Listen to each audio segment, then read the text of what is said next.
It's Sway in the morning. Only on Shade 45. Yeah. This is the original. The Message, Sugar Hill Records, Grandmaster Flash and the Furious Five were celebrating the legacy of Sylvia Robinson, who died at the age of 75. Dan Charnas is here, the author of the book, The Big Payback, the history of the business of hip-hop. And we're just going, through how Sugar Hill was formed. And, and one of the things that we were talking about off air was black equity. Yep. And before there was Master P, before there was Jay-Z, before there was Russell Simmons, 50 Cent, there was Sylvia Robinson. That's right. That's right. Talk about that. Well, Sylvia, most, like we talked about earlier, most genres of black music were born basically in captivity, right? It was white entrepreneurs or public corporations that owned most of the art. But hip-hop, in kind of a predictive thing, was born in black hands, right? It was born in the hands of a black business. And that set the stage for later on people like Russell Simmons, and then on to like Dame Dash and Jay-Z and 50, basically ownership. Cash Money, Lil Wayne. I mean, that comes from basically one of the most incredible artist and artist-friendly deals ever.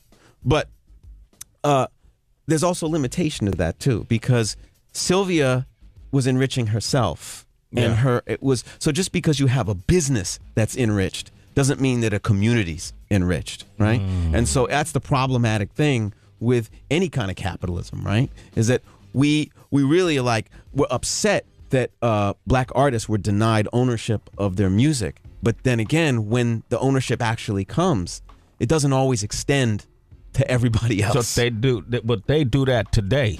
You got a lot of black artists who have ownership of their music, but it doesn't benefit the community. Right. It benefits the artists. Right. Right. The same as back then, right? But what we hope, right? What we hope is that we're setting an example for entrepreneurship so that more artists, as they go in, follow the example of a Dame Dash Jay-Z or follow the example of a Cash Money, and don't give too much of themselves away too soon, especially now with the music business being so in flux, right? Now's the perfect time to try to own a bit of what you, or most of what you have, right? So Sylvia, we pay tribute to Sylvia on that note. She was a capitalist. She was a ruthless capitalist. At the same time, without her, none of us would be eating.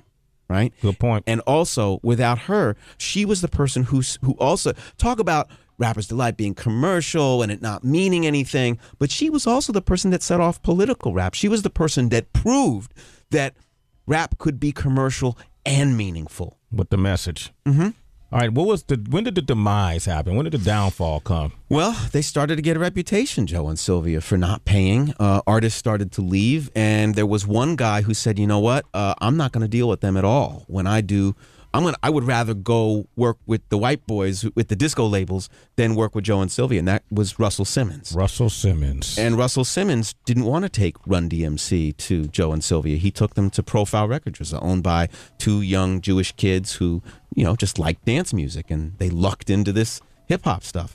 So Joe and Sylvia no longer had the pick of the artist, and then when Russell Simmons started his own label, Def Jam, with Rick Rubin, that really marked, sort of the end of the primacy of Sugar Hill, because Sugar Hill made rap records that sounded like disco records, whereas Def Jam made rap records that sounded like the Park Parties, right? And Joe and Sylvia started to, their sins started to come back on them. So they started to lose money. They were being forced into bankruptcy again, and Joe started dealing with some sleazy mob characters. And so the coda of Sugar Hill, the last big hit on Sugar Hill, is Grandmaster Melly Mel's White Lines, because she had basically gotten into a fight with Flash, and so she broke up that group. And so it's Grandmaster Melly Mel and the Furious Five that does this incredible song, kind of the swan song for Sugar Hill, White Lines. Before you go into that song, I want to thank Dan Charnas. Let's give him a round of applause. Thank you. I want to encourage everyone who's tuned in to tell everyone to get this book, The Big Payback, the history of the business of hip-hop by Dan Charnas. You could get it online. You can go into your stores. There's also comes in audio form on CDs. On CDs for your kids. People don't know the history of hip hop, I think, as much as we should. Yep. And this is a great way to be enlightened. It's a wonderful story. And I just want to give a quick shout out. Thank you, Sway. Thank you, Kelly. Thank you, Deb. Everybody here. There's an interesting debate going on the urbandaily.com about, was Sylvia good or bad for hip hop? So I encourage everybody to go there. And just thank you. It's just good to see you again, my friend. Thank you. And thank you for including me in your book, too. Indeed. An important story. Well, we won't talk about that. That's not what it's about. But thank you. You're the first person I ever opened up to about certain things in my life, and you put it in your book, and you did it. You represented it well. Thank you. All right, we're going to come back with Celebrity Wire with Devi Dev. Here's the song. Do that intro again, Dan. It is White Lines by Grandmaster Melly Mel and the Furious.